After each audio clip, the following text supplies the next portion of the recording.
Alors, je m'appelle Sylvie Montfort-Porté, je suis chargée de projet santé à la mission locale et j'ai animé cet après-midi un atelier sur le logement, donc sous forme de jeu, d'escape game, autour de différentes questions sur comment on entre dans un logement, comment on y reste, quels sont les droits et les devoirs, quelles sont les différentes obligations du locataire. Et ensuite, j'ai aussi proposé un atelier sur la promotion de l'alimentation.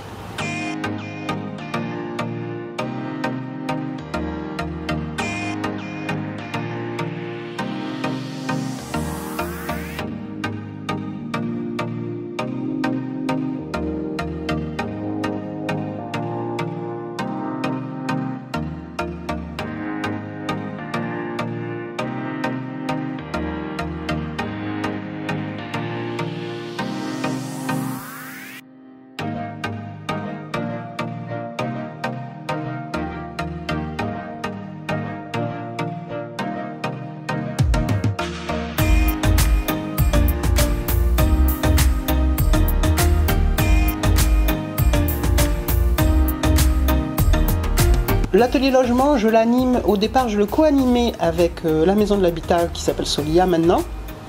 Et on avait fait un diaporama, ça durait 3 heures, c'était très formel, très didactique, le diaporama, etc.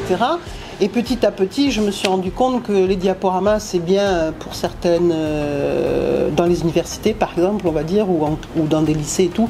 Mais là, finalement, au bout d'un moment, c'est soporifique. Donc, de plus en plus, j'ai cherché des animations qui sont plus interactives. Et l'Union nationale des comités logement autonome des jeunes a créé ce jeu, et là je me suis dit bah, ça c'est super, je laisse tomber le diaporama et c'est dans la discussion du coup qu'on intègre davantage. On se rend compte que les apprentissages se font mieux dans une discussion que dans une présentation et une information.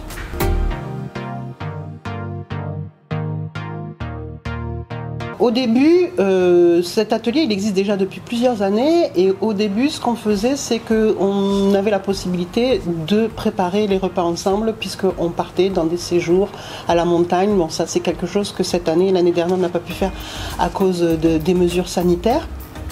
Donc je me suis formée à l'éducation au goût, et c'est cette formation d'éducation au goût qui m'a donné l'envie de proposer différents produits pour passer par l'expérimentation. Parce que dire c'est meilleur de manger de la pâte à tartiner, des noisettes, du chocolat que du Nutella par exemple, ça reste juste quelque chose, un message comme ça, une information, mais c'est pas forcément intégré. Alors que le vivre, l'expérimenter et le goûter et comparer les différents goûts, là du coup ça apporte des informations supplémentaires qui sont plus éducatives pour le coup.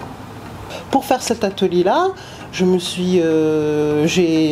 consulté une naturopathe, j'ai vu des articles sur la nutrition, je me suis documentée sur les outils qui peuvent être proposés. Tout ça, pour moi, c'est un plaisir de préparer un atelier. Et après, de discuter, d'être en interaction avec le public et de voir qu'il y a peut-être un petit projet de modification sur les habitudes alimentaires par exemple, ben pour moi c'est gagné.